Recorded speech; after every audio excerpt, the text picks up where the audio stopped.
orang tuanya adek kalau pergi ke pasar pasti jalan kaki kan, lama datangnya itu. Pokoknya datangnya. Nah sekarang karena seiring dengan perkembangan zaman, maka manusia-manusia yang hebat itu seperti kita ini sebagai calonnya, terutama orang yang dulu itu berpikir bagaimana caranya agar manusia itu untuk mempermudah suatu pekerjaannya. Makalah diciptakanlah suatu motor, diciptakanlah suatu mobil, pesawat, gitu loh, badai dan lain sebagainya. Kami kagetnya yaitu salah satunya adalah masuknya kebudayaan asing di Indonesia. Masuknya kebudayaan asing di Indonesia. Nah, contohnya budaya-budaya Barat yang tidak layak kita tiru. Pakaian kita yang rapi seharusnya pakai seperti ini kan, ya. Kita sebagai orang Islam itu pakai busana, aurat seperti itu. Nah, karena semakin mudahnya orang mengakses informasi dari HP atau teknologi tersebut, dari budaya-budaya Barat itu masuk bajunya sekarang setengah kelihatan, ya. Setengahnya gitu kan, sampai sini setengah. Terus celananya yang panjang dilobek-lobekin. Kenapa? Karena itu ada budaya Barat. Nah, maka kita sebagai generasi bangsa harus pintar-pintar itu mengolah atau memilih mana yang boleh, mana yang tidak kita tiru. Nah, selanjutnya dampak positifnya tadi sudah kita tahu, dampak negatifnya sudah. Baiklah, anak-anak, tadi kita sudah membahas lebih jauh tentang globalisasi seperti apa. Nah, kita masuk ke materi baru. Silakan kalian buka bukunya. Tema baru ya. Tema 5 mengenai wirausaha. Bentar ya, Bapak tampilkan materi.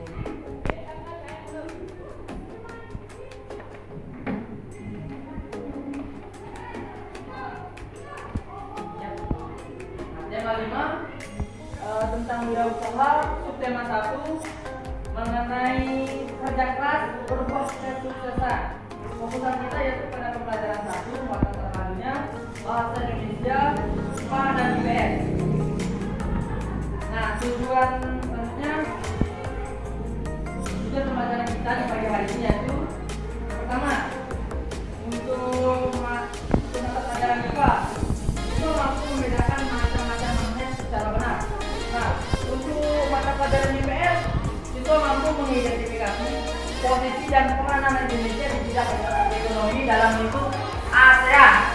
Nah, yang teks formulir itu adalah lembaran atau kertas berupa kartu dengan ukuran tertentu yang dalamnya terdapat data atau informasi yang bersifat tetap dan bagian lain yang diisi dengan bagian yang tidak tetap. Jadi teks formulir itu adanya pasti tidak asing dengan nama dari teks formulir ya. Teks formulir itu nanti Bapak tampilkan, yang itu berbentuk dalam digital. Itu nama digital dalam berbentuk digital. Jadi teks formulir itu tidak di print tapi dibiarkan dalam suatu program atau dalam laptop atau komputer. Nah, itu bisa disebarluaskan ke siapapun. Nah, teks formulir itu bisa dikirim via WA, Telegram dan lain sebagainya. Oke, next. Bagian-bagian atau struktur dari teks formulir. Nah, sekarang bagian teks formulir itu yang pertama kepala atau heading, bukan kepala kalian.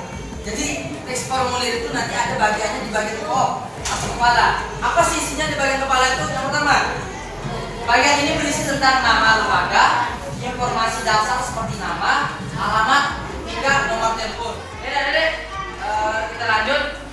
Tadi kan kita sudah membahas bagian-bagian atau struktur dari teks formulir. Nah, yang pertama kepala atau heading. Bagian ini berisi tentang nama lembaga, informasi dasar seperti nama, alamat, hingga nomor telepon. Nah, yang mana sih bagian dari kepala dari teks formulir itu? Sebentar Pak, depan. Nah, yang ini ya. Jadi yang dimaksud dengan bagian kepala atau struktur dari teks formulir itu ininya, nya. Coba dibaca apa namanya nih?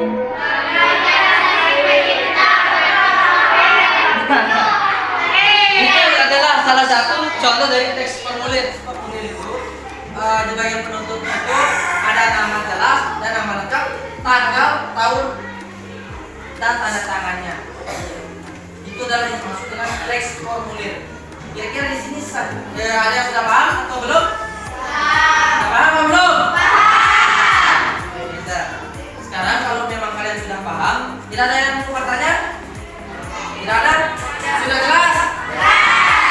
Dan sekarang kalau gitu kita masuk ke latihan. Silakan kalian berkelompok sesuai dengan teman sebangkunya ya.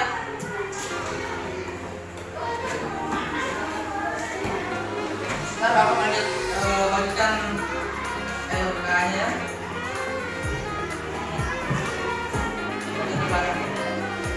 Bapak minta salah satu perwakilan dari kelompok, mungkin kelompok siapa yang mau maju? Coba ada yang maju ke depan, bacakan jawabannya.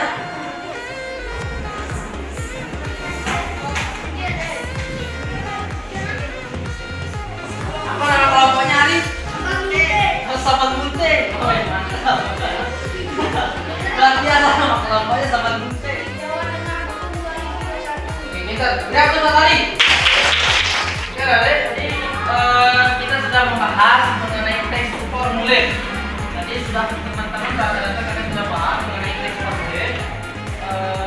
Apa itu contohnya dan sebagainya. Sekarang kita masuk ke materi selanjutnya yaitu tentang ASEAN. Nah, sebelum kita membahas lebih jauh tentang ASEAN, masih ada yang ingat kepanjangan dari ASEAN?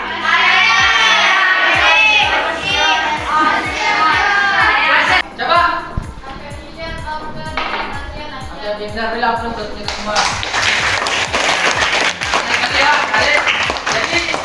ASEAN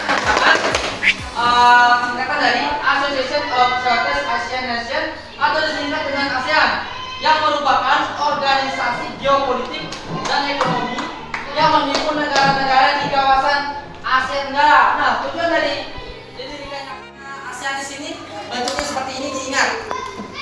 Kalau dimanapun Anda melihat, mau dilihat di Google, di majalah, di toko buku dan lain sebagainya, kalau dilihat lambang seperti ini adalah lambang ASEAN. Coba adik-adik perhatikan ya. Coba adik-adik perhatikan. Nih, lambang ASEAN ini kalau dihitung dalam per bijinya ini jumlahnya 10. Kenapa jumlahnya 10? Karena anggota ASEAN itu jumlahnya 10 sebenarnya. Nah, sedangkan yang adik-adik tahu itu 11. Kenapa? Itu Timor Leste dari tahun 2011 itu mengajukan untuk masuk ke ASEAN. Tapi negara Singapura itu belum menyetujui masuk anggota ASEAN di Timor Leste-nya. Kenapa Timor Leste belum disetujui? Karena berdasarkan pengamatan negara Singapura bahwa Timor Leste itu negara miskin. Jadi kalau dia masuk ke organisasi untuk dari segi ekonomi dan sebagainya itu belum bisa ikut berpartisipasi. Sebenarnya 10 anggota ASEAN itu dari. Ingat ya, bukan 11. Sebenarnya 11 tapi belum pernah diakui mulai dari persamaan letak wilayah atau geografis. Nah, kenapa dikatakan anggota negara-negara di ASEAN itu tujuan dibentuknya itu karena persamaan wilayah atau geografis. Karena jika lihat di dalam peta dunia itu negara-negara ASEAN itu terletak di Asia Tenggara, bersebelahan dengan benua Australia dan dengan benua Asia serta terletak di Samudra Hindia dan Pasifik. Selanjutnya tujuan ASEAN dibentuk karena persamaan budaya di negara ASEAN itu dikatakan persamaan nasib karena jika dilihat pada zamannya dulu negara se-Asia Tenggara ini ya cuman Thailand yang tidak pernah dijajah di dunia, cuman Thailand. Untuk di kawasan Asia Tenggara, untuk Asia yang sebelahnya itu Jepang juga, pokoknya di dunia ini cuma 2 negara yang tidak pernah dijajah. Indonesia pernah dijajah apa belum? Oleh siapa? Belanda. Mana juga? Jepang. Oke, jadi sekarang Bapak mau bertanya, tahun berapa dibentuknya ASEAN? 18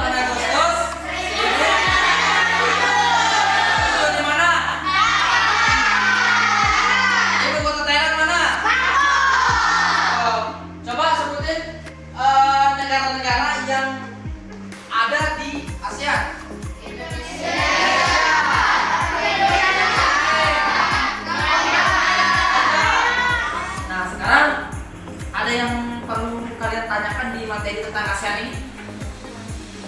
Tidak ada? Ada? Kalau tidak ada, sekarang Bapak berikan tugas. Kalian kerjakan. Ini tugasnya per kelompok ya? Per kelompok. Nah. Bentar. Ada yang sulit? Kapan? Yaudah, sekarang kita periksa sama-sama.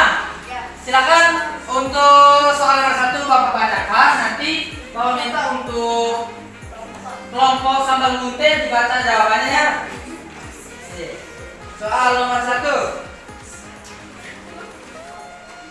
Peran dan posisi Indonesia di bidang ekonomi dalam lingkup ASEAN pada pendiri organisasi APTA dan APEC. Coba jawaban nomor 1 kelompok sambal munte bacakan satu orang berdiri. Kembali. Assalamualaikum. Salah satu negara yang menyepakati AFTA dengan tujuan meningkatkan daya saing ekonomi negara-negara ASEAN sebagai basis produksi pasar dunia, dan APEC bertujuan mengukuhkan ekonomi dan mempererat komunitas negara-negara di Asia Pasifik. Gabungan atau integrasi ekonomi salah satu tujuannya ialah meningkatkan peran serta ASEAN dalam percaturan global. Oke, pintar.